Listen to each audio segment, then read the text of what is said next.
Hello everyone, welcome back to my channel. Guys, ये एक new FF है जो कि शॉन्ग एफएफ है और आई होप कि आप लोगों को अच्छा लगेगा। स्टोरी बहुत ही ज़्यादा क्यूट, फनी और थोड़ी सी इमोशनल और बहुत ज़्यादा लवली थी होने वाली है। आई होप कि आप लोगों को अच्छी लगेगी। इस स्टोरी में हमें जियान चांग, शुयंग, व्यूशान और वांगजी दिखाया जाएगा। जियांग चंग और शुयंग जो कि वांगजी से बहुत नफरत करते हैं क्योंकि वांगजी एक ओमेगा है जो कि एक बेस्ट योद्धा है। जियांग चंग एक अल्फ़ा है और ये सब अल्फ़ा हैं, लेकिन जितने भी अल्फ़ा थे उनमें से सबसे ज़्यादा कामयाब और सबसे ज़्यादा परफेक्ट योद्धा कोई और नहीं, वांगजी था। हर जगह वांगजी का चर्चा होता था, जिससे जियांग चंग को बहुत गुस्सा आता था। जियांग चंग का इससे खून खोलता था जब वो वांगजी के बारे में सुनता था। वो हमेशा अपने ब्रदर को कोसता था, तुम क्यों नहीं अपनी तलवार को सीरियसली अपने हाथों में पकड़ते और उस वांगजी का मुकाबला करते। अगर वो वांगजी हार जाए तो तुम उससे शादी कर लेना और हमेशा उसे अपनी कैद में रखना और उसे कभी भी आगे मत बढ़ने देना। लेकिन विभूषण ने इससे मना कर दिया और कहा, नहीं, मैं ऐसा नहीं कर सकता। मैं हंग वनजुन की रिस्पेक्ट करता हूँ, वो बहुत ही ज़्यादा। अब यंग चन कहता है, ठीक है, तुम उसकी रिस्पेक्ट करते हो, लेकिन मैं उसकी बिल्कुल भी रिस्पेक्ट नहीं करता। मैं उसके साथ कुछ ऐसा करना चाहता हूँ कि वो ज़िंदगी भर मुंह छुपाता फिरे और कभी भी एक अल्फ़ा की बराबरी ना करे, ताकि लोगों को समझ आ जाए ओमेगा ओमेगा ही होता है, अल्फ़ा के मुकाबले ओमेगा कुछ नहीं होता। और लैन कबीले में लैन शिचेन भी तो हैं, उनके बारे में तो मैंने इतना नहीं सुना जितना इसके बारे में सुना है। लैन शिचेन भी तो एक अल्फ़ा ही है ना। ऐसा कहने के बाद यांग चैन मुंह बनाता है। यहाँ एक और पर्सन भी जेलस था, जो कि कहीं ना कहीं वांगजी की ब्यूटी से जेलस था ही, और वो पर्सन वांगजी की ये सब करने से भी बहुत गुस्सा होता था, क्योंकि वो हमेशा जो प्लान करता था वांगजी उसे डिस्ट्रॉय करके रख देता था। अब यहाँ पर हमें दिखाया जाता है, इस स्टोरी में सब कुछ वैसा ही है जैसे अल्टीमेट में था, लेकिन यहाँ कठपुतलियों के बदले यहाँ पर मॉन्स्टर हुआ करते थे, जो कि बहुत ही ज़्यादा डिफरेंट और अजीब शक्लों के हुआ करते थे। अब ये कबीले सिर्फ मॉन्स्टर को इनके वर्ल्ड से आने में रोकते थे, और वो मॉन्स्टर जो कि इंसानों को भी खा जाया करते थे। अब वांगजी जो कि योद्धा था, वो काफ़ी सारे मॉन्स्टर को मार चुका था और उसे मॉन्स्टर हंटर का भी बैज मिल चुका था। ये चीज़ किसी भी अल्फा को अभी तक नहीं मिली, यहाँ तक कि विवुशियान को भी नहीं। विवुशियान चाहे तो अच्छा योद्धा बन सकता है, नहीं, उसे इन चीज़ों में इंटरेस्ट बिल्कुल भी नहीं है। उसे अच्छा लगता है तो शराब पीना, बातें करना और लोगों के साथ फ्रेंडली रहना। उसे योद्धा बनने में कोई इंटरेस्ट नहीं। अब यहाँ वांगजी को दिखाया जाता है, वांगजी के साथ जियांग चैन और विवुशियान और काफ़ी कबीले के योद्धा थे, वो सब जा रहे थे। अब वो जब मॉन्स्टर वर्ल्ड में पहुंचते हैं तो वहां पर वांगजी जो कि एक गुफा से होते हुए गुजर रहे थे, यहाँ सबकी बॉडी भीग जाती है क्योंकि गुफा के ऊपर एक झरना था, जिससे सबकी बॉडी भीग गई थी। यहाँ वो सब तो अल्फा थे, लेकिन वांगजी एक ओमेगा था। वांगजी के भीगने की वजह से उसकी बॉडी जो कि वाइट हल्फों में कहीं ना कहीं उन अल्फा की नज़र में आ रही थी। अब जैंग चांग मुंह बनाते हुए कहता है, देखा उसकी बॉडी कैसे दिख रही है, और फिर भी बेशर्मों की तरह वो हमारे सामने खड़ा है। अब यहाँ वांगजी अपनी आंखों को नीचे झुका लेता है और खुद की बॉडी को थोड़ा समेटने लगता है। उसे बहुत अजीब लगता है। यहाँ वांगजी से कोई टकराता है और बार बार सॉरी कहता है और कहता है, सॉरी सॉरी, माफ़ करना। वांगजी गुस्से में उस पर्सन की तरफ देखता है और कहता है, क्या तुम देख के नहीं चल सकते विंग? विंग कहता है, माफ़ करना, मैंने जानबूझ के नहीं किया। विंग सबका फोकस हटाना चाहता था वांगजी से, इसीलिए उसने ऐसा किया। अब विंग ने वांगजी की तरफ देखने की कोशिश की तो वांगजी को बहुत गुस्सा आया और वांगजी ने खुद के ब्रेस्ट पर थोड़ा सा हाथ रख दिया। वो थोड़ा बहुत खुद को छुपाना चाहता था। अब विवुशियान ने अपने ऊपर वाले हनफों को उतारा और वो वांग जी को दे दिया और कहा, ये लो, ये पहन लो तुम।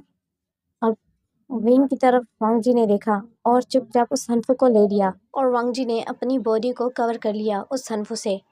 वांग जी को इतना तो पता था वी वुशियान उनमें से नहीं है, जो एक ओमेगा को कभी अल्फा की बराबरी करता हुआ देखकर बिल्कुल नफरत करने लगे उस ओमेगा से, और उसे कुछ ना कुछ ऐसा उसके साथ ऐसा कुछ ना कुछ करते ही रहें जिससे वो ओमेगा अनकंफर्टेबल हो और उनके बीच में रहने से डरे।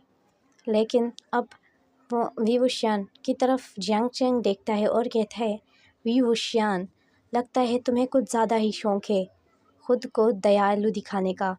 अब यहाँ जो शुयंग है वो भी कहता है, क्या तुम्हें उसकी बॉडी दिखती हुई अच्छी नहीं लग रही थी? अब वी वुशियान कहता है, अपना मुंह बंद रखो तुम दोनों, हमें अपने काम पर फोकस करना है। हम यहाँ मॉन्स्टर का हंट करने आए हैं, उन्हें मारने के लिए आए हैं, ना कि किसी ओमेगा की बॉडी को देखने के लिए। अब वो सब मॉन्स्टर का हंट कर रहे थे। यहाँ वांग जी जो कि 3 मॉन्स्टर को मार चुका था, लेकिन जब वांग जी के सामने एक मॉन्स्टर आती है, वो मॉन्स्टर वांग जी को देखने में बहुत डिफरेंट लग रही थी। वो मॉन्स्टर बहुत ज़्यादा डर रही थी और घबरा रही थी। वो वांग जी का सामना नहीं कर रही थी और ना ही वांग जी से लड़ने की कोशिश कर रही थी। वांग जी ने उस मॉन्स्टर की पेट की तरफ देखा, जो कि साइज़ में गोल अंडे जैसा हो रहा था। मॉन्स्टर ने वांग जी की तरफ देखा और वहाँ शुयंग आ गया और शुयंग ने उस मॉन्स्टर को ज़ख्मी करना स्टार्ट कर दिया।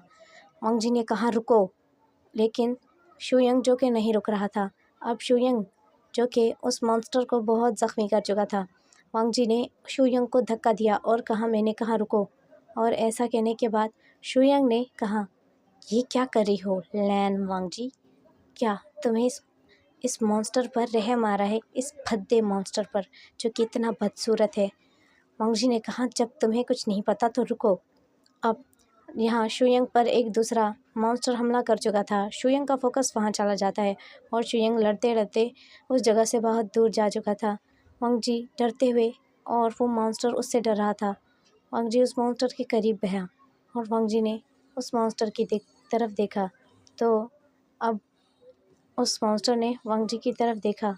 वो वांग जी की आंखों में मॉन्स्टर देख रहा था, तो उस मॉन्स्टर को कुछ फील हुआ।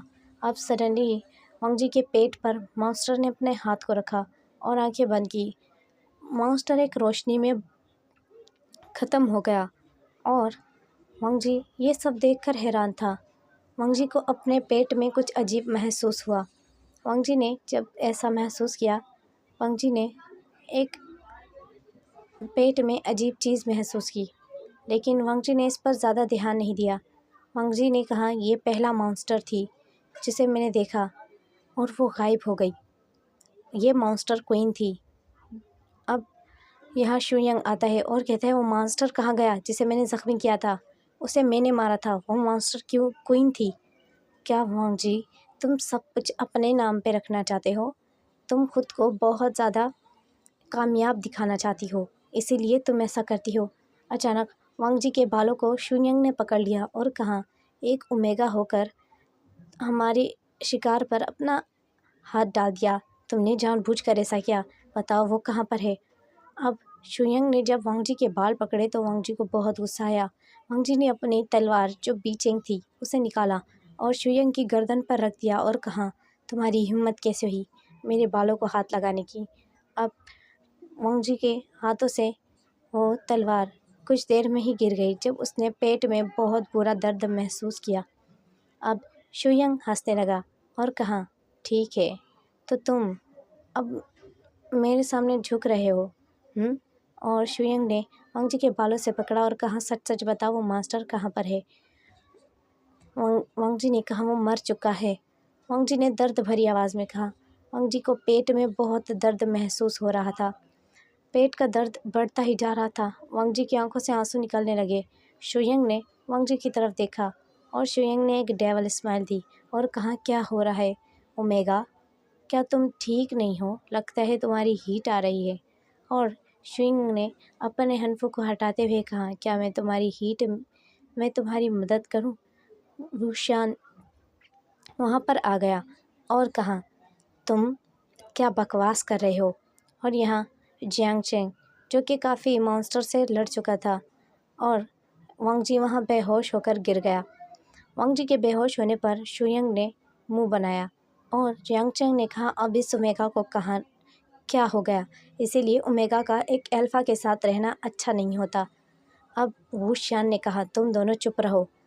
अब वू शियान ने वांग जी के गालों पे थपथपाते हुए कहा, वांग जी क्या तुम ठीक हो। लेकिन वांग जी कोई रिएक्ट नहीं कर रहा था। वांग जी को वू शियान ने अपनी गोद में उठा लिया। अब वू शियान को शुयंग ने देखा और कहा, इसे मैं उठा लेता हूँ, तुम परेशान क्यों हो रहे हो। वू शियान ने कहा, ज़रूरत नहीं है। अब वांग जी की तरफ जियांग चेन ने देखा और कहा, बेवकूफ़, हमें हंट करना है। तुम क्या चाहते हो। ये नाटक कर रहा है ताकि हम और ज़्यादा हंट ना कर सके और हमेशा फर्स्ट नंबर पर यही ओमेगा रहे। अब वू शियान ने कहा, तुम लोग जाओ हंट करने, मैं इसे देखता हूँ। अब शुयंग ने कहा, देखने का मतलब कहीं तुम उसके साथ कुछ करने वाले तो नहीं हो।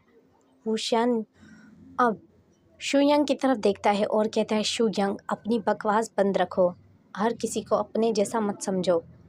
वांग जी की मैं रिस्पेक्ट करता हूँ। अब जियांग चेंग कहता है, वो तो हमें दिख रहा है तुम कितनी रिस्पेक्ट करते हो, हमें कोई इंटरेस्ट नहीं है इस बकवास में, मैं जा रहा हूँ यहाँ से। अब वो मुंह बनाते हुए चला गया है, लेकिन यहाँ जो शू यंग था वो अब भी वांग जी की तरफ देख रहा था अपनी लस्टफुल आइज से। अब वू शियान ने कहा, तुम इसकी तरफ क्या देख रहे हो, क्या तुमने ज़िंदगी में कभी ओमेगा नहीं देखी। अब अब मैंने नहीं देखी तो मैं क्या करूं, ये इतनी खूबसूरत है कि मैं इससे अपनी नज़रें हटा ही नहीं पाता। अब वू शियान ने कहा, तुमने उसके बालों को पकड़ने की हिम्मत कैसे की थी। अब तुम इतना क्यों भड़क रहे हो, वो तो एक योद्धा है ना, वो चाहे तो मुझसे मुकाबला कर सकती थी, लेकिन उसने नहीं की, शायद वो कमज़ोर महसूस कर रही है। ठीक है, मुझे जाना चाहिए। ऐसे कहने के बाद वहाँ से वो चला गया। अब वू शियान ने वांग जी को अपनी गोद में लिया और गोद में लेने के बाद वू शियान उसे एक बहुत ज़्यादा दूर जगह पर लेकर चला गया। वांग जी ने पेट में हाथ रखा हुआ था और दर्द में तड़प रहा था। वांग जी की ये रिएक्ट देखकर वू शियान को कुछ समझ नहीं आ रहा था। वांग जी ने अपनी आंखें खोली और कहा, मेरे पेट में कुछ हो रहा है, मेरे पेट में जैसे कुछ चला गया हो। अब वू शियान ने कहा, क्या मतलब। वू शियान ने कहा, तुम्हारे पेट में क्या हो रहा है। अब वू शियान ने वांग जी की पेट में हाथ रखने की कोशिश की, लेकिन वांग जी ने उसके हाथ को दूर किया और कहा, नहीं, तुम मुझे नहीं छू सकते। वू शियान ने कहा, लैन सान, मैं बुरी सोच से तुम्हें नहीं छू रहा, मैं बस देखना चाहता हूँ आखिर तुम्हारे पेट में क्या हुआ है, क्या तुम्हें कोई चोट लगी है। अब वांग जी उसे क्या बताता, जो उसने देखा वो सब उसकी बातों पर हंसने स्टार्ट हो जाएंगे, इसलिए वांग जी ने कुछ नहीं कहा। अब वू शियान ने कहा, ठीक है, तुम्हें यहाँ रेस्ट करना चाहिए। वू शियान और वांग जी वहाँ रुक गए। अब वांग जी अपनी जब आंखें खोलता है तो वो देखता है वू शियान उसके ही बिस्तर पे उसके साथ सो रहा है। तो वांग जी ने चिल्लाते हुए वू शियान को धक्का देते हुए बेड से नीचे गिरा दिया। वू शियान उठकर देखने लगा। अब वांग जी ने कहा, तुम्हारी हिम्मत कैसे हुई मेरे साथ एक ही बिस्तर में सोने की। वू शियान ने कहा, देखो जगह नहीं थी तो मैं क्या करता, देखो हम दोनों के बीच में काफ़ी फासला है और मैंने बीच में तकिया भी रखा था, जिसे पिलो कहते हैं। मैंने तकिया भी रखा था जिससे हम दोनों के बीच में फासला रहे, और मेरा यकीन करो मैंने तुम्हें हाथ तक नहीं लगाया। अब वांग जी ने अपने पेट में दर्द महसूस किया और कहा, मेरे पेट में दर्द है। वू शियान, क्या तुम्हें, लेकिन वांग जी ने कहा, मुझे मुझे वॉशरूम यूज़ करना है। वू शियान को लगा कि वांग जी के पेट में कुछ और ही दर्द है, तो वू शियान ने हंसते हुए कहा, ठीक है, वहाँ पर वॉशरूम है, चलो मैं तुम्हें छोड़ देता हूँ। वू शियान ने वांग जी को थोड़ा सा सहारा दिया और वू शियान ने देखा कि वांग जी का पेट का साइज़ बड़ा हुआ था। तो वू शियान ने इस बात पर गौर किया। वांग जी ने अब पेट पर हाथ रखा हुआ था और वू शियान जब उसे वॉशरूम लेकर गया तो वांग जी ने कुछ और नहीं किया, उसे जो शक था उसने वहीं किया। उसने हनफू को खोला और ब्रेस्ट से और पेट से कपड़ा हटा दिया। उसने देखा कि उसकी टमी का साइज़ बढ़ा हुआ है। वो हैरान हो गया। उसने देखा ये क्या, उसके पेट का साइज़ बढ़ा हुआ था। अब उसने डरते हुए अपने पेट पे हाथ रख दिया। उसे समझ नहीं आई ये क्या हो रहा है, और वो वॉशरूम में ही उसकी आंखों से आंसू निकलने लगे। वो बहुत डर रहा था। अब उसने चिल्लाते हुए वुशियान को बुलाया। वुशियान वॉशरूम में आ नहीं सका। वुशियान ने कहा, वांग जी क्या हुआ है तुम्हें? वो वॉशरूम नहीं आया, वो बाहर ही खड़ा रहा। अब वांग जी बाहर आया और कहा, मेरे पेट में कुछ कुछ अजीब है, मेरे पेट में कुछ हो रहा है। अब वुशियान ने कहा, तुम डरो मत, मैं एक व्यक्ति डॉक्टर को बुलाता हूँ जो तुम्हें चेक करेगी। अब वहाँ पर एक जियान सेक्ट से एक व्यक्ति आती है जो कि वांग जी को चेक करती है और एक स्माइली फेस के साथ कहती है, डरने की कोई बात नहीं है, आपकी वाइफ प्रेग्नेंट है। तो वुशियान हैरान हो जाता है। अब वांग जी भी हैरान हो जाता है और वांग जी की आंखों से आंसू निकलते हुए उसकी डर से आंखें बड़ी हो जाती हैं। और वुशियान कहता है, प्रेग्नेंट? वांग जी प्रेग्नेंट है? अब वांग जी जो पेट पे हाथ रखते हुए डर जाता है। वांग जी कहता है, ये आप क्या बोल रही हैं? अब वांग जी ने वुशियान की तरफ देखा और कहा, कल रात तुम मेरे साथ सोए थे, तुमने क्या किया ऐसा मेरे साथ? मैं एक रात में ही कैसे ऐसा हो सकता है? वुशियान ने कहा, लैन वांग जी देखो, तुम रोना बंद करो।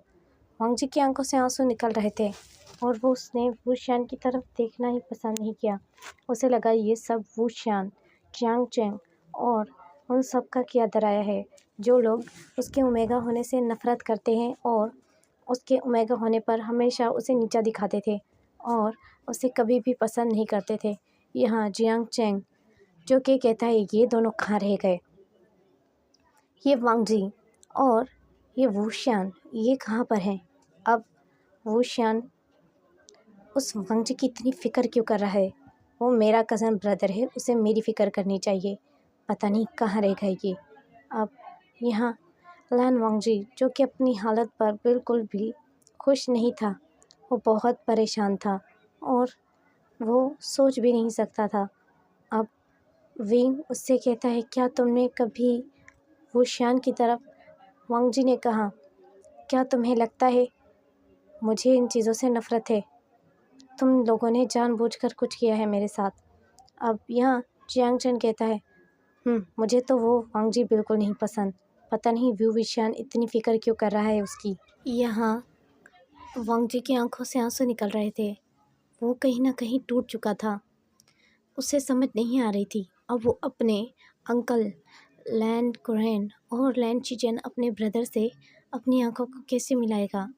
उनके ब्रदर और उसके अंकल ने उस पर बहुत ज़्यादा यकीन किया था और उसे एक अल्फ़ा के साथ, ये चाइनीज़ की हिस्ट्री में कभी भी अलाउ नहीं था कि एक ओमेगा कभी भी युद्ध करे या एक ओमेगा कभी भी अल्फ़ा की बराबरी पर रहे। लेकिन लैन कबीले की सोच अलग ही थी। वो बहुत ही ज़्यादा एजुकेटेड और बहुत ही परफेक्ट लोग थे। अब वांग जी रोते रोते बहुत ज़्यादा थक चुका था। कुछ ही देर में रोते हुए वो बेहोश होकर नीचे गिर गया। अब वुशियान ने कहा, वांग जी तुम ठीक तो हो? अब वुशियान ने उसे उठाया और बेड पर रखा और वैद्य को बुलाया। वैद्य ने कहा, इस हालत में वो ज़्यादा ही टेंशन ले रही हैं, ऐसा उन्हें नहीं करना चाहिए। वुशियान बहुत परेशान हो चुका था। अब वुशियान जो कि वांग जी की तरफ देखता है, वांग जी की आंखों से आंसू गिर रहे थे। वो रोने की आवाज़ नहीं निकाल रहा था, बट उसकी आंसू निकल रहे थे। अब वांग जी को सज़ा मिलती है जब वो अपने कबीले में वापस जाता है। उसे सज़ा मिली थी कि वो कुछ ऐसा कर चुका है जो कि उसे नहीं करना चाहिए था। अब वांग जी के दोनों हाथ बंधे हुए थे और वांग जी को पीठ के बल कोड़े मारे गए थे। उसकी पीठ पर बहुत ज़्यादा कोड़े मारे गए थे। लैन चिचेन जो कहता है, वांग जी तुमने ये क्या किया? ऐसा कैसे कर सकते हो? अब यहाँ लैन कुरैन कहते हैं तुमने तो हमारा पूरा गरूर मिट्टी में मिला दिया, हमने तुम पर यकीन किया था। अब लैन कुरैन कहते हैं ये बस सीक्रेट रहना चाहिए, अब हमें बताओ उस पर्सन के बारे में। अब जी किसी और का नहीं बोल सकता था, तो उसने किसी और का नहीं वूशियान का नाम लिया और कहा वूशियान उसने किया। अब वूशियान का नाम सुनते ही लैन कुरैन को गुस्सा आ जाता है। वो पहले से ही जानता था कि वूशियान बहुत ही ज़्यादा बदतमीज़ और यहाँ वहाँ घूमना आवारा किस्म का अल्फ़ा है, लेकिन उससे ये नहीं पता था वो उसके ओमेगा नेफ्यू के साथ कुछ ऐसा कर देगा। अब वूशियान को बुलाया जाता है और वूशियान को बहुत ज़्यादा कोड़े मारे जाते हैं। वूशियान को ये नहीं पता था आखिर उसके ऐसा क्यों हो रहा था। यहाँ शू यंग जो ये सब सुन चुका था, शू यंग डेविल स्माइल करता है। शू यंग ने ज़रा भी वक्त नहीं लगाया इस बात को आग की तरह युंग मंग में फैलाते हुए। अब यहाँ जियांग चिंग कहता है क्या, ऐसा कैसे हो सकता है, वूशियान ने ऐसा क्या किया उसके साथ।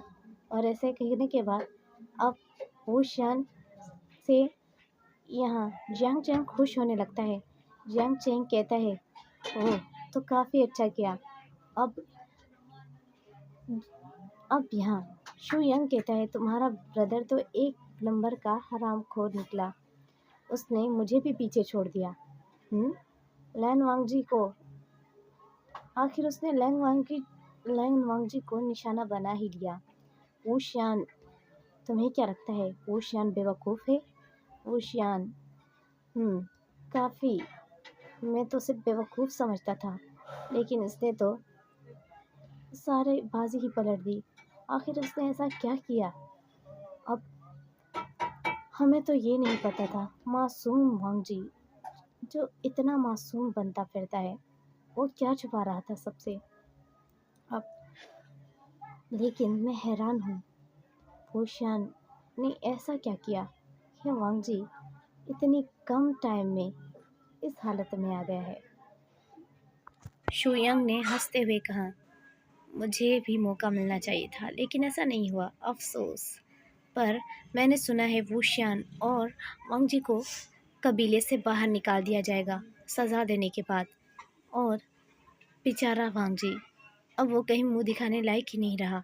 ऐसा कहने के बाद वूशियान और वांगजी को जो कि कबीले के बाहर निकाल दिया जाता है। अब वांगजी की तरफ वूशियान देखता है और कहता है तुमने ऐसा क्यों किया। यहाँ जियांग चैंग उन दोनों को जंगल में मिलता है और जियांग चैंग खुश होते हुए वांगजी के सामने वूशियान को गले लगाता है। और यहाँ उसके साथ शुयांग भी था। वूशियान बहुत ज़्यादा ज़ख्मी था, उसे सज़ा मिली थी। वूशियान को देखकर जियांग चैंग को गुस्सा आता है और कहता है मेरे ब्रदर तुम पर इतना ज़्यादा टॉर्चर किया गया, मुझे बताते तुम्हें इस तरह बांध कर रखा गया था। अगर मुझे पता होता तो मैं आखिर इस वांगजी को सज़ा क्यों नहीं मिली। वांगजी की आइस नीचे थी और वांगजी जो कि बहुत ही बुरी हालत में था, उसकी पीठ पर बहुत कोड़े मारे गए थे और वूशियान भी बहुत ज़्यादा ज़ख्मी था। वूशियान पर तो जानवर छोड़ दिए गए थे। अब वूशियान और उसे जब बाहर निकाल दिया गया था तो अब किसी भी कबीले के अंदर एंट्री बिल्कुल मना थी, उन्हें कबीले से बाहर कर दिया गया था। अब वूशियान और वांगजी जब जा रहे थे तो शू यंग जो कि वांगजी की तरफ देखता है और कहता है ओह तुम्हारी बीचेंग कहाँ है, क्या तुम्हारे हाथों में तलवार नहीं है, आज तुम मेरा सामना कैसे करोगे। ऐसा कहने के बाद अब वो वांगजी के पेट की तरफ देखता है और कहता है देखो इसका पेट गोल अंडे की तरह लग रहा है। जियांग चैंग जो कि वांगजी की तरफ देखता है और मुंह बनाता है, वो कहता है वाहियात, ये सच में वाहियात है। वूशियान चलो मेरे साथ। अब शू यंग जो कि वांगजी को सहमा हुआ देखकर कहता है लगता है आज ये ओमेगा डर रहा है, तुम तो योद्धा हो ना, तुम्हें अल्फा से मुकाबला करने में कोई डर नहीं लगता, आज क्या हुआ तुम्हें। और वो ऐसा कहते हुए एक डेविल स्माइल करते हुए वांगजी के फोरहेड रिबन की तरफ देखता है और कहता है लैन कबीले से लैन वांगजी को इस तरह निकाल कर फेंका गया जैसे दूध में से गिरी हुई मक्खी को निकाल के फेंकते हैं, तुम तो उस गिरी हुई मक्खी से भी नीच हो लैन वांगजी। ऐसा कहने के बाद शू यंग जो कि लैन वांगजी की तरफ देखता है, लैन वांगजी ने अपनी आंखों को ऊपर उठाया और शुयंग के इन वर्ड पर उसे घूरा।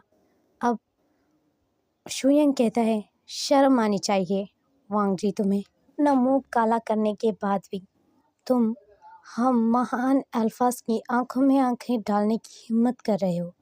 अपनी आंखों को झुका कर रखो, नहीं तो। वांगजी ने अपनी आंखें झुका ली और उसकी आंखों से आंसू बहते गए। वो इन तानों को सह रहा था। अब वुशियान ने कहा, बस बहुत हुआ। मैंने तुम्हें इतना हक नहीं दिया कि तुम इसे कुछ भी कहो।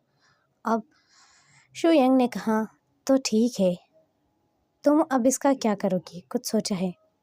तुम तो जा रहे हो, क्यों ना इसे तुम मेरे हाथ में दे दो। अब वुशियान ने कहा, हम जहाँ जाएंगे एक साथ जाएंगे। अब जियांग चैन ने कहा, बेवकूफ़ हो क्या तुम? इस 2 टके के ओमेगा को तुम अपने साथ ले जाओगे? बिल्कुल भी नहीं, मैं इसे अपने कबीले में नहीं ले आने दूंगा। ये कलंक हम क्यों अपने सर पे लें? वुशियान ने कहा, ब्रदर, ये आप क्या बोल रहे हो? जियांग चैन, मैं कहाँ जाऊँगा?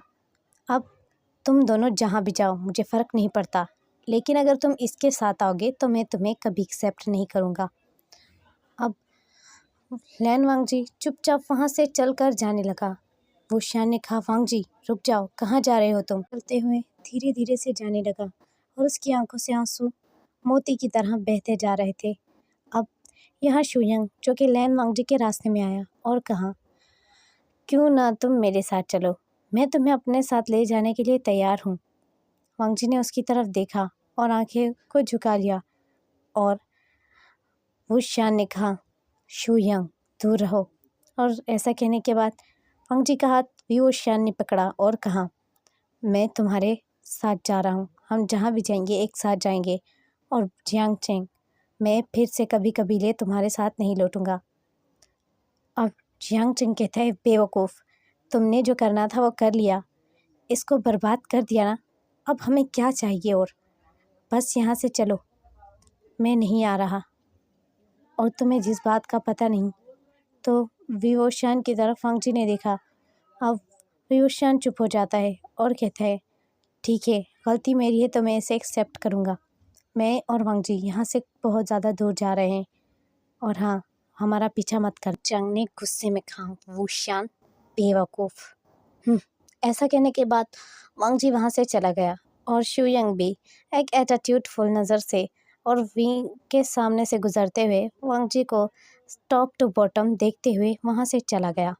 अब यहाँ वांगजी की तरफ वुशियान मासूम नज़र से देखता है और कहता है, डरो मत, मैं तुम्हें कभी अकेला नहीं छोड़ूंगा।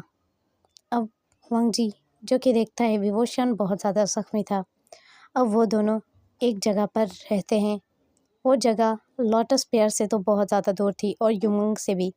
वो एक छोटा सा गांव था जिसमें भटके हुए लोग रहते थे, जिन्हें कबीलों से निकाल दिया जाता था। वो लोग वहाँ पर रह रहे थे एक अच्छी फैमिली की तरह। अब यहाँ पर वांगजी और वुशियान भी चले जाते हैं। वो वहाँ के लोगों से बात करते हैं और वहाँ की एक यंग लेडी से बात करते हैं जिसका नाम जियांग था। जियान उन्हें कहती है, क्यों नहीं, आप लोगों के लिए एक कमरा है। और वो जब वांगजी की हालत को देखती है तो वो एक शायफुल स्माइल देती है और कहती है, आपके लिए मैंने बहुत ही अच्छा सा रूम देखा है, आप यहाँ पर रह सकते हो और यहाँ के लोग एक फैमिली की तरह रहते हैं। जियान ने कहा, हम यहाँ पर फैमिलीज़ की तरह रहते हैं, अगर आप लोगों को किसी चीज़ की भी ज़रूरत हो तो आप मुझे बता देना, और आप लोगों के पास तो कोई सामान भी नहीं, तो अगर आप लोगों को किसी चीज़ की ज़रूरत हो तो मैं आप लोगों के लिए हमेशा यहाँ पर हूँ। अब वो वांगजी को एक नरम बिस्तर दे देती है जिस पर वांगजी को सुला दिया जाता है। वांगजी चुपचाप अपने फोरहेड रिबन को उतारते हुए वहाँ पर सो जाता है और उसकी आंखों से आंसू निकल रहे थे। अब वांगजी बीच रात से ही उसकी तरफ देखता है और कहता है, मुझ पर यकीन करो। हाँ, एक हरी भरी जगह पर बैठ जाता है और अपने बालों को टाई करने लगता है। उसके बाल भी उसे तंग कर रहे थे इस वक्त। अब वुशियान कहता है, तुम यहाँ क्या कर रहे हो? वुशियान बहुत ज़्यादा ज़ख्मी था, उसकी चोट के निशान अब भी उसके चेहरे पर थे। वुशियान को बहुत मारा गया था अब वो वांग जी की तरफ देखता है और कहता है तुम इस वक्त यहाँ। लेकिन वांग जी उसका कोई जवाब ना देते हुए चुपचाप अपनी आंखों को नीचे करते हुए चलते हुए वहाँ से रूम की तरफ जाने लगा। लेकिन वांग जी ने जब अपने पाँव को डगमगाता हुआ महसूस किया तो वो डर गया और उसने आंखें बंद कर ली। जब उसने आंखें बंद की और उसने फील किया कि किसी ने उसको होल्ड कर लिया है, उसको किसी ने थाम लिया। अब वांग जी ने अपनी आंखों को खोला और एक गहरी सांस ली। उसे लगा था वो बहुत बुरी तरीके से गिर जाएगा और उसे चोट लग जाएगी, लेकिन विंग ने उसे पकड़ लिया। अब यहाँ वांग जी चुपचाप जाकर बिस्तर पर लेटकर अपना चेहरा दूसरी तरफ मोड़ते हुए सो जाता है और उसने विवोशान की तरफ पीठ की थी और विवोशान जो उसकी की तरफ देखता रहता है। विवोशान के मन में काफ़ी सारे सवाल थे। वो वांग जी से कैसे पूछे, उसे समझ नहीं आ रहा था और वांग जी की आंखों से तो बस आंसू ही निकले जा रहे थे। विवोशान उसे बताना चाहता था कि उसकी कोई गलती नहीं इस सब में, फिर भी उसे सज़ा मिली है। और वांग जी क्या जानबूझकर ऐसा कर रहा है? क्या वांग जी की गलती है इस सब में? आखिर क्या बात है? विवोशान बहुत ही ज़्यादा कंफ्यूज था। उसे नहीं पता वांग जी की टमी में किसका बेबी है और वो नहीं समझ पा रहा था ये सब। वांग जी ने क्या उससे झूठ बोला है? वांग जी उससे कुछ बताता क्यों नहीं? आखिर सच क्या है? विंग की नज़र उसकी टमी पर पड़ी, जिसका साइज़ बहुत जल्दी इंक्रीज़ हो रहा था। विवोशान भी ये नहीं समझ पा रहा था। विवोशान कहता है ये एक नॉर्मल चीज़ नहीं है, क्योंकि कभी भी एक ओमेगा की टमी इतनी जल्दी इंक्रीज़ नहीं होती। अब उसने वांग जी को सोता हुआ महसूस किया। जब उसने देखा कि वांग जी बिल्कुल गहरी नींद में जा चुका है, तो उसने वांग जी को सीधा लेटा दिया और वांग जी की तरफ देखा। वांग जी की आंखों के नीचे रेड निशान पड़ गए थे और रोने की वजह से पलकें भीगी हुई थी और लिप्स बहुत ज़्यादा रेड हो गए थे रो रो कर। नोज़ पिंक हो गया था और चिक्स भी बहुत ज़्यादा पिंक। अब वांग जी ने अपनी आंखों को धीमे से खोला जब उसने अपने पेट के ऊपर विंग का हाथ महसूस किया। विंग ने देखा। वांग जी ने आंखों को धीमे से खोला और उसकी आंखों से आंसू फिसल गया। वांग जी ने कहा, क्या तुम्हें अब अच्छा महसूस हो रहा है? मुझे रुस्वा कर दिया तुमने। विशान, तुमने क्यों किया? और मैंने कभी नहीं सोचा था कि तुम ऐसा करोगे अपने ब्रदर और कुछ लोगों के कहने पर। और वांग जी की आंखों से आंसू निकल रहे थे। वांग जी ने कहा, आखिर तुमने ऐसा किया क्या मेरे साथ? मुझे इस सब से डर लग रहा है, मुझे खुद से डर लग रहा है। अब वो शान ने कहा, मैंने कुछ भी नहीं किया है, तुम्हें कुछ गलत फहमी हुई है और तुम आखिर सच बता ही नहीं देती। तुम क्यों नहीं बता देती कि ये तुम्हारे कोख में ये किसका? लेकिन वांग जी ने उसकी बात सुनने से पहले ही उसे धक्का दिया और कस कर तमाचा वो शान के चेहरे पर मार दिया। वो शान वांग जी की तरफ देखने लगा। वांग जी ने रोते हुए कहा, किसका? तुम्हारे कहने का मतलब क्या है इससे? मैंने कहा ना कि लास्ट टाइम। और वही वो शान ने कहा, क्या मतलब लास्ट टाइम? मैंने तुम्हें सच बताया है और तुम मुझ पर इल्ज़ाम लगाए जा रहे हो। किसी और का कलंक तुम मेरे मुंह पर क्यों मल रहे हो? मुझे की आंखों से आंसू निकल आए और कहा, ऐसा कुछ नहीं है, तुमने ही किया है ये। अब वही शान को गुस्सा आया और कहा, ठीक है, तुम्हें ऐसा ही लगता है ना, तो ठीक है। और ऐसा कहने के बाद वो शान ने वांग जी को देखा और गुस्से में वहाँ से चला गया। अब वांग जी ने दर्द महसूस किया और वांग जी की आंखों से आंसू निकल रहे थे। उसे बहुत दर्द होता था। अब यहाँ पर विवो शान जो कि बाहर सोच रहा था। उसे पता है कि लैन कबीले के लोग झूठ नहीं बोलते, लेकिन वो ये कैसे मान ले, क्योंकि वो भी झूठ नहीं बोल रहा इस वक्त। अब वांगजी की रोने की आवाज़ आई और वांगजी ने विंग को चिल्लाते हुए बुलाया। ये वांगजी की आवाज़ थी। विंग की हार्ट बीट ही तेज़ हो गई वांगजी की चिल्लाती हुई आवाज़ सुनकर। अब विंग जल्दी से रूम में गया और वुशियान जो कि देखने लगा वांगजी की तरफ। वांगजी ने रोते हुए कहा, मुझे बहुत दर्द हो रहा है। अब जब वुशियान ने कहा, कहाँ पर, वांगजी ने अपनी टमी की तरफ इशारा किया। वुशियान ने वांगजी की टमी पर हाथ रखा तो वांगजी को बहुत अच्छा फील हुआ। दर्द का कम होना महसूस हुआ। वांगजी ने ब्रेस्ट में भी दर्द महसूस किया। वांगजी को नहीं समझ आ रही थी ये सिचुएशन क्या है आखिर। वांगजी को विंग ने देखा और कहा, परेशान मत हो, ऐसा होता है। अब डॉक्टर को विंग ने बुलाया और उस डॉक्टर ने चेक किया।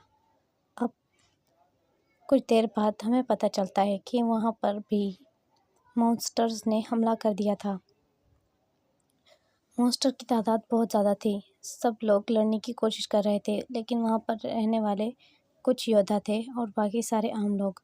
विंग उनसे मुकाबला कर रहा था, लेकिन वांगजी के रूम में तो मॉन्स्टर आ चुके थे। वांगजी ने डरते हुए मॉन्स्टर से बचने के लिए कोई चीज़ यहाँ वहाँ देखा और ढूंढने की कोशिश की, बट उसको कुछ नहीं मिला। और उसका जो इतना मोटा और अंडे जैसा पेट हो गया था, उसकी वजह से तो वांगजी उठ भी नहीं पा रहा था। वांगजी जो कि उठने की कोशिश करता है डरते हुए, वो मॉन्स्टर उसके करीब आते हुए सिर्फ उसके पेट की तरफ देखता रहता है। वांगजी बहुत डरा हुआ था। वो मॉन्स्टर बस वहाँ पर कुछ चीज़ें छोड़कर चला जाता है। वो कुछ स्टोन टाइप थे जो कि वो वांगजी के सामने छोड़कर चला जाता है। वांगजी उन स्टोन को उठाता है। अब वुशियान जल्दी से रूम में आता है और कहते हैं, तुम ठीक तो हो? वो वांगजी के दोनों गालों पर हाथ रखता है और वांगजी जब हाँ में सर हिलाता है तो वो उसे खींचते हुए इतना टाइट हग करता है। वांगजी भी हैरान हो गया था। वुशियान उसकी केयर करता रहता है। यहाँ एक मंथ गुजर चुका था और वांगजी का पेट जो कि बहुत बड़ा हो गया था। वांगजी चलना फिरना ये सब उसके लिए बहुत डिफ़िकल्ट हो गया था। अब यहाँ वांगजी जो कि यहाँ वहाँ देख रहा था और वो बहुत ज़्यादा अनकंफर्टेबल हो रहा था, क्योंकि उसे हनफू चेंज कर रहा था, लेकिन उसका हनफू था ही नहीं। मतलब कि उसे वो हनफू सारे टाइट हो गए थे जो कि वहाँ के लोगों ने उन्हें दिए थे। अब वांगजी जो कि एक हनफू को उठाता है और उसे पहन लेता है। वो हनफू कुछ लूज़ था। वांगजी चुपचाप बिस्तर पर लेटा हुआ था और अपने मन में सोच रहा था, आखिर ये बेबी ये क्या वुशियान का है, या तो अब वांगजी को तो कुछ समझ नहीं आ रही थी। और वांगजी ने बहुत बुरा दर्द महसूस किया। वांगजी की आंखों से आंसू निकलते थे जब भी वांगजी दर्द महसूस करता था। अब वांगजी को वो दर्द पहले से ज़्यादा और कठोर लगने लगा। दर्द बढ़ता ही जा रहा था। वांगजी ने चिल्लाना स्टार्ट किया। वांगजी बहुत ज़्यादा चिल्लाना स्टार्ट कर चुका था। अब कुछ देर बाद वांगजी को दर्द ख़त्म हो गया। वांगजी को अब महसूस हुआ कि वो ठीक है, लेकिन वांगजी को फिर से दर्द स्टार्ट हो गया। दर्द आता जाता रहा और वांगजी की जो कि लोअर बॉडी है उसमें से कुछ लिक्विड टाइप रिलीज़ होने लगा। वांगजी बहुत ज़्यादा पेन में था। वांगजी को रोता हुआ देखकर वुशियान हैरान हो गया। वांगजी को उसने ब्राइडल स्टाइल में केयर किया और उसे वहाँ पर ले गया जाय के पास। जाय जो कि वही यंग वुमेन थी और वो यंग वुमेन जो कि वांगजी का ट्रीटमेंट करने लगती है और वो वांगजी की तरफ देखते हुए कहती है, हालत बहुत क्रिटिकल है और आप लोगों को बाहर जाना होगा। और वो कुछ गर्ल्स को और कुछ मेगास को अपने साथ रूम में ही बुला लेती है। अब यहाँ वांगजी के चीखने और रोने की आवाज़ आ रही थी और वुशियान यहाँ बहुत ज़्यादा डरा हुआ था। उसे समझ नहीं आ रहा था कि वांगजी को हुआ क्या है। यहाँ अब वांगजी की रोने की और चीखने की आवाज़ 3 घंटों तक रही और वांगजी की आवाज़ कुछ देर में ही ख़त्म हो गई। अब विभूषण जो कि दरवाजे के बाहर चलते हुए बहुत ज़्यादा डर रहा था। उसे ऐसा लग रहा था पता नहीं क्या हो गया है। उसे इतनी बेचैनी हो रही थी कि वो दरवाजे के करीब जाता है और नॉक करने ही वाला था, पर वहाँ चाय पहले से ही दरवाज़ा खोल देती है और जियांग उसे कहती है फाइनली अब वो ठीक है और दोनों अभी आराम कर रहे हैं। वो शान कहता है दोनों। अब वो हंसते हुए कहती है मतलब बेबी। अब वो शान से रहा नहीं जाता, वो तो अंदर चला ही जाता है। वो जब मंगजी को बेबी को ब्रेस्ट फीड कराते हुए देखता है तो वो हैरान हो जाता है। अब मंगजी जो कि शायद फील अनकंफर्टेबल होते हुए जल्दी से खुद को कवर करने की कोशिश करता है, लेकिन इतना आसान नहीं था मंगजी के लिए। मंगजी की बॉडी बहुत दर्द कर रही थी। उसने कुछ घंटा पहले ही इस बेबी को जन्म दिया था। अब विभूषण जो कि वहाँ से चला जाता है और मंगजी की तरफ देख रहा था। अब मंगजी उस बेबी को जब अपने हाथों में देखता है, मंगजी की आंखों से आंसू निकलने लगते हैं। वो बेबी बहुत ज़्यादा क्यूट था।